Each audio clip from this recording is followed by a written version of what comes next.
Dando, born 1961 in Weston-super-Mare, Sussex, was murdered in April 1999 on the doorstep of her home. One man walks up and kills her with a single bullet and then slips off and disappears, never to be seen. Who was it? Well, today we will look at all the evidence, all the theories, and I'll tell you why I believe it was done by Serbians. On the morning of the 26th of April 1999, 37-year-old Dando left her partner's house in Chiswick, where she returned home by car to a house she owned in Fulham. She had lived in the house, but by April 1999 was in the process of selling it and didn't visit it frequently. As Dando reached her front door at 11:32, she was shot once in the head. Her body was discovered 14 minutes later by neighbour Helen Doble. Police were called. Dando was taken to the nearby Charing Cross Hospital, where she was pronounced dead at the scene. Forensic study indicated that Dando had been shot by a bullet from a 9mm short caliber semi-automatic pistol, with the gun pressed to her head at the moment of the shot. The cartridge appeared to have been subject to a workshop modification, possibly to reduce its charge. Richard Hughes, her next door neighbour, heard a scream from Dando, but heard no gunshot. Hughes looked out of his front window and, while not realising what had happened, made the only certain sighting of the killer, a 6-foot-tall, white man aged around 40, walking away from Dando's house. After the murder, there was intense media coverage. She was a very, very well-known person, being lead presenter in a lot of news-related TV shows. She was very high profile, and the investigation was no different. All eyes were on the Metropolitan Police. They named the operation Oxborough, but it proved fruitless for over a year. Dando's status as a well-known public figure had brought her into contact with thousands of people, and she was known to millions. There was huge speculation regarding the motive for her murder. Within 6 months, the murder investigation had spoken to more than 2,500 people and taken more than 1,000 statements. With little progress after a year, the police concentrated their attention on Barry George, who lived about half a mile away from Dando's house. He had a history of stalking women, sexual offences and other antisocial and attention-seeking behaviour.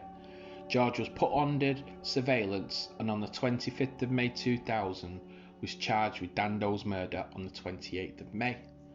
George was tried at the Old Bailey, convicted, and on the 2nd of July 2001 was sentenced to life in prison. Concerned about his conviction, it was widespread on the basis that the case against George appeared very thin. 2 appeals were unsuccessful, but after discredited forensic evidence was excluded from the prosecutor's case, George's 3rd appeal succeeded in November 2007. The original conviction was quashed and a second trial lasted 8 weeks. So now let's look at the potential suspects. Theories that a jealous ex-boyfriend or an unknown lover had killed Dando. This was quickly ruled out by a detective who interviewed all Dando's friends, acquaintances, checked her phone calls and emails. It was quickly ruled out. There was a belief that somebody had hired an assassin to murder Dando as revenge for being convicted as a result of evidence garnered by Crime Watch viewers. This is completely unbelievable to me. To say somebody has been convicted of evidence given in by Crime Watch viewers and then an assassin taking out the presenter is just too far of a stretch. There are various theories relating to the Bosnia Serb or Yugoslav groups in retaliation for NATO actions against media outlets, and her appeals for aid during the Yugoslav wars made her a target. I'll come back to this one, as this is my favourite. I think this is the most possible. There's the possibility of a deranged fan may have killed her after she had rejected his approaches. Dando's brother Nigel informed detectives that she'd become concerned for some guy just pestering her in the days leading up to her death, but this was ruled out by detectives. Maybe this was Barry George. He clearly has learning difficulties and lacks social interaction skills. But evidence later says it wasn't him. So I think we can rule out this theory for now. Another big theory is that it could have been a mistaken identity, but this was very unlikely because it appears to be very targeted. It was done on her own doorstep. The killer killed her straight away. He identified her, knew who she was, and then just killed her. This isn't a mistaken identity case. Following the Jimmy Savile sexual abuse scandal, a claim was made that Dando had investigated a paedophile ring at the BBC during the mid-90s and handed a dossier containing her findings to BBC management, purportedly promoting a revenge attack. The BBC said it had seen no evidence to support this claim, but they would say that they spent many years covering up for Savile. And if she did do this, which sounds plausible, she was an investigative journalist. This sounds like something she would have done, but having her killed over it seems very unlikely. The BBC have a long reputation of hushing it up, giving people promotions to keep quiet, threatening them with losing their jobs if they do speak out. I think they would have used that kind of approach rather than just having her killed. And finally, actions taken by professional rival or business partner also had to be considered. Her agent, John Roseman, stated at the time that he'd been interviewed as a suspect by police, but there's no evidence to suggest she did have any secret business partners or that a professional rival was likely to gain anything by having her murdered. So don't see this one either. Soon after the murder, some commentators identified the possibility of a Yugoslav or Serb connection. In early 1999, the UK was at a state of undeclared war with Serbia. Immediately after the Dando killing, a number of telephone calls were made to the BBC and other media outlets claiming responsibility for the killing on behalf of Serb groups. Calls were also made to senior managers and presenters at the BBC stating that the murder was revenge for the NATO bombing campaign that was ongoing in Serbia.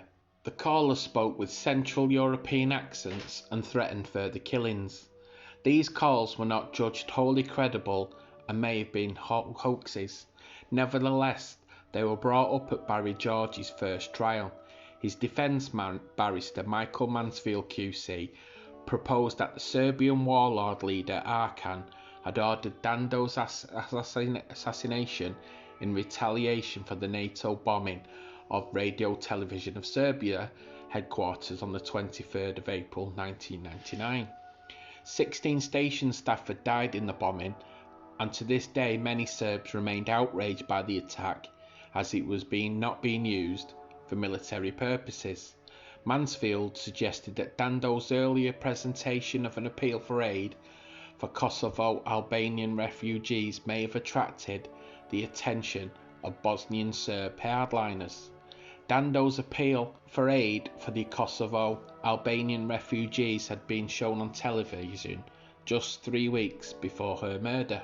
Mansfield was not alone in his support for the theory that Dando's murder was in retaliation for the attack of the headquarters of RTS, which was described as the Serbian equivalent of the BBC that Dando worked for.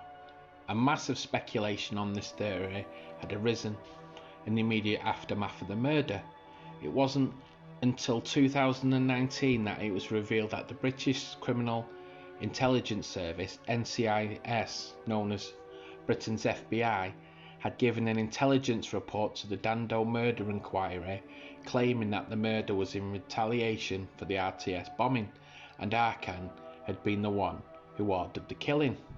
The report concluded that the government had travelled to Britain via Germany and France, and also highlighted a possible connection between the bullet used to kill Dando and bullets used in assassinations in Germany, namely handmade markings found on them. It was also revealed in 2019 that a special branch report had concluded that the murder was in revenge for attacks on the Serbian news agencies, most likely a reference to RTS as well. More evidence was that the former communist government in Yugoslavia had a history of assassinations against its opponents. The victims were mostly Croatian, although others were often targeted. Serbia in particular had a reputation for assassinating journalists. The attacks were usually carried out in small teams consisting of a triggerman supported by a spotter, and were always very carefully planned. The attacks were often made as targets entered or left their homes, since this was the point where they were most vulnerable and where a case of mistaken identity was least likely. An opposition journalist was assassinated outside his home in Belgrade just a few days before Nando's murder, and the method used in both cases were identical. In 2019, 4 men of the Serbian secret services were convicted of this murder. Journalist Bob Wolfenden advanced the view that the Yugoslav group was behind the killing of Jill Dando, and various newspaper articles contested all the grounds on which the police had dismissed the possibility. So to look at the evidence, the Serbians had motive, they had the means, they'd killed people in identical ways.